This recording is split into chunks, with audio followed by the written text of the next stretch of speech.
Everyone, Leo Bond here. I'm back again today, and this time I'm going to be taking a look at Hasbro's The Black Series Luke Skywalker Force FX lightsaber.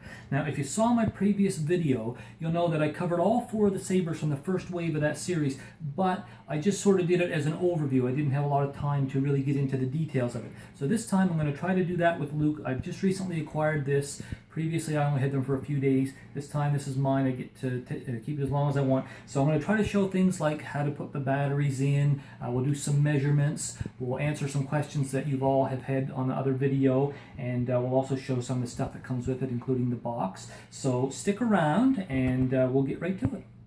Okay, you may have noticed that I've got this smaller Luke Skywalker saber here, and this is just my Ultimate FX saber. I've had it for a couple years. It's the plastic kid version, and basically the reason I've got it out here is mostly just for scale with the Force FX one, and I'm also going to show some of the differences with the hilt here in a few minutes. But first, let's just take a look at the box that the saber comes in. Flip it around here.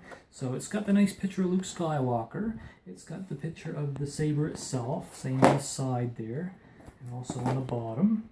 Let me just open her up. So basically, you've got styrofoam that holds everything into place, and then the thing here that's real important is the stand and the instructions. That's pretty much all that's in there, so we'll just set this aside. And now the instructions themselves, they're pretty basic. It's really just one big page. It shows you the two ways to work the stand and also how to do the batteries. Nothing too fancy about it really. But let's take a look at the stand, because this stand has been somewhat controversial. Most people don't seem to like it, and I have to admit I kind of agree. This is one way that you can use a stand, and it's kind of difficult to get the saber positioned just right so that it balances, but it will after a while, and it's certainly easy to grab and use if you want to play with it. The other way is to use these screw holes here, affix it basically to a shelf, and then you just put the saber through this hole. And once that's sort of fastened down, she'll balance perfectly. A little harder to get out, but I do probably like this configuration a little bit better. The only issue really that I have with it is very difficult to get it to balance on a wall this way. You basically have to affix this to a block and then put the block on the wall. Otherwise you're pretty much stuck displaying it on a shelf. Okay, I said I'd show how the batteries work, so let's take a look at that next. Now, first thing here, there's a yellow sticker. It says unscrew here to insert batteries. So you're basically going to unscrew the end piece, and there's a little loop here that flips up and makes it much easier to take this off, so it kind of works like a key. So you just go to the left there to unscrew it. Just 2 or 3 rotations around and she comes right out. And you can see the battery pack already in here. I'll just wiggle it out. So it takes 3 AA batteries. 2 of them face one direction and 1 faces the other direction, so that you have a continuous flow of electricity through the battery pack here. And it's also notched. And it won't go all the way back into the saber unless you get it lined up just so. Let's put her back here. And as you see, you have to turn it around just till it's in the right place and it goes back in. And we screw the bottom back on there. And that's all there is to the batteries. Now, it is important to note that no batteries are included with this.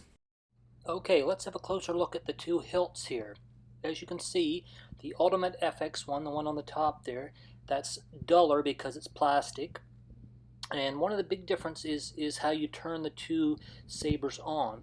So for the Ultimate FX, you just press the button, and that puts it on. And it also puts it off. And for the Force FX saber, you take and push upwards on that sort of glass looking bubbly button, and then you push back down to turn it off.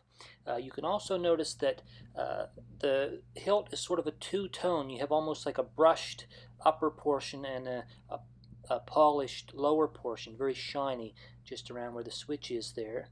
And probably the other major difference between these 2 hilts is the fact that a lot of these switches and knobs and whatnot are just on opposite sides. Although you do have some nice texturing there on the plastic one, and I do like the gold button as well. Both are nice, but definitely the Force FX one is the one really for collectors. Okay, now we're going to have a little sound demo. First we'll start with igniting and idle hum. waving it. And laser blasts or saber clashes. And then power down. To supplement the sound demo, here's a little look at what the saber looks like outside and when it's moving around and stuff like that. I've also got my Darth Maul Ultimate FX saber on the go with this one as well. Okay, so on the other video there's been lots of different questions. I'm going to tackle a few of them here and try to get you an answer. So the first one, or one of the popular ones, is what are the measurements of these sabers? So I've got my tape here, so we'll give her a go. So first off, the hilt. So there's a couple different places you can measure the hilt to. This one is 10 inches, but if you go to the higher one, it's almost 11, just shy of 11.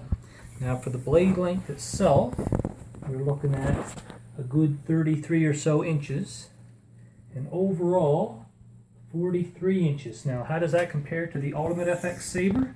Well, the hilts are the same, so let's just look at the overall. This one is 34, so about 9 inches or so less than the bigger one. Let's just do a round here and just kind of see how far around she is. So at the widest part, about 7 inches. That's where the black handles here are. And then a little farther up the hilt, about 5.5 inches there. Now, another question is, does Luke's saber have a wobbly blade? Now, I've handled a couple of these things so far, and I can tell you, no wobble whatsoever to this blade. It's as solid as a rock in there. Very, very good. I can't say that you won't get a wobbly one. It may happen. It could be the case that there are some out there like that, and if you do, I would send it back. But 2 for 2 so far. I haven't seen a problem with that. Another question is the blade removable? No, not on this one. Definitely not removable. It's always in place. A few people have also asked me what sabers are going to be coming next. I wish I had that info. It would be very nice to know. If I hear anything, I'll put it in the comments down below and let you know. But as of right now, I really have no idea what could be coming next. Kind of hoping for a green Luke saber, a Return of the Jedi one. And finally, where can I get one of these? So my source here in Canada is Best Buy Online. Periodically they sell out or whatever, but they get them back in stock. If you're in the US, HasbroToyShop.com is a pretty good source.